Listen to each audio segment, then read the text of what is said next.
dominant defense, unstoppable rush offense, Donovan Edwards spreading, and lackluster pass offense. Those were the three main things you saw this weekend in Michigan's 34-3 win over Nebraska.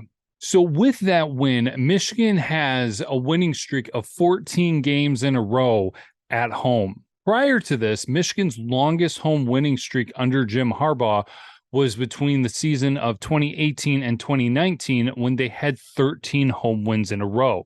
To be honest, my predictions for this game may have been the furthest off from the actual results as they have been for this entire season so far.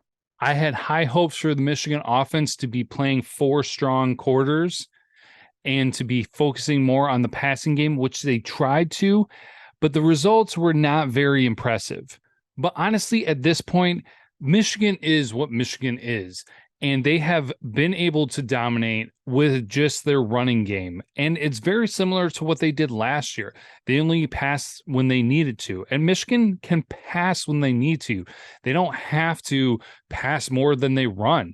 And honestly, there aren't too many teams throughout all of college football that I think really could stop Michigan in their rushing game anyways. So really, they have everything that they need to win.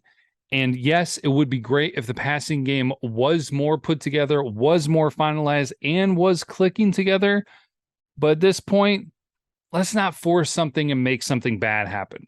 In talking about that Michigan run offense, really, it's all built around that offensive line, which Corum has talked about, which the coaches have talked about. And that offensive line can really make any Michigan Wolverine running back successful. Maybe not Blake Corum successful, but we even saw Stokes get in there and not miss a beat as if he had been Edwards playing the entire season. And speaking of the running game, Edwards himself did not see a lot of playing time. There was talk about coaches being concerned about his condition, so he wasn't in there very much. Once the game got to a certain point, they pulled Corum out because Stokes was doing such a great job by himself. Now, it is definitely that time of year where player health is of great importance because it's been a long season and there are still several important games to be played. Really hoping that things are okay for Mike Morris. I'm kind of anticipating that by the time this episode gets edited and posted, there might be more information out about his condition. And then for the tight end position, we've already lost All, and then Schoonmaker was out this weekend, so really hoping to see him bounce back in the next couple of weeks. Not really sure what his status is, but Loveland did a fantastic job stepping in for him. What is crazy to think about is what things would look like if all the tight ends were healthy.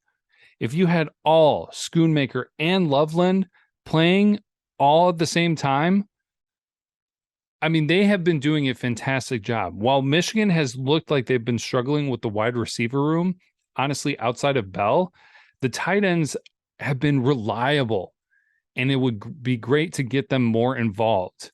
A sneaky good stat for Michigan that I think has been overlooked quite a bit is 4th down conversions. Michigan is 11 for 12. They're number 1 in the country with 91% conversion rate on 4th down.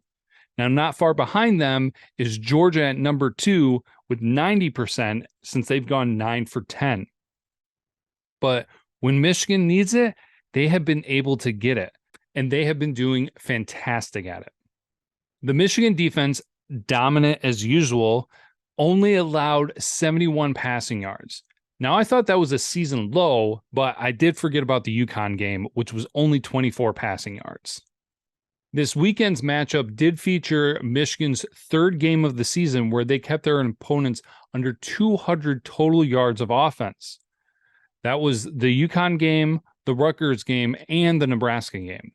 In their last 6 games, the Michigan defense has only allowed one team to go over 100 yards rushing, and that was Penn State. Now, for 4 of their last 6 games, the Wolverines have kept their opponent under 50 yards rushing. Talk about the number 1 rushing defense in the country. A great success. And talking about defense, sometimes there are things that are better if you don't attempt them, kind of like this. Now, while the Nebraska game wasn't flashy, it wasn't super exciting, It was dominant.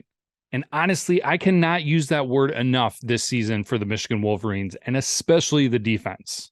Now, Michigan is preparing for a tough matchup as they will be facing one of the nation's best defenses this coming weekend. We'll talk about that more when we get into our preview episode for Illinois later this week. But until then, enjoy your week and enjoy the Michigan Wolverines being 10-0. And as always, until then, go blue.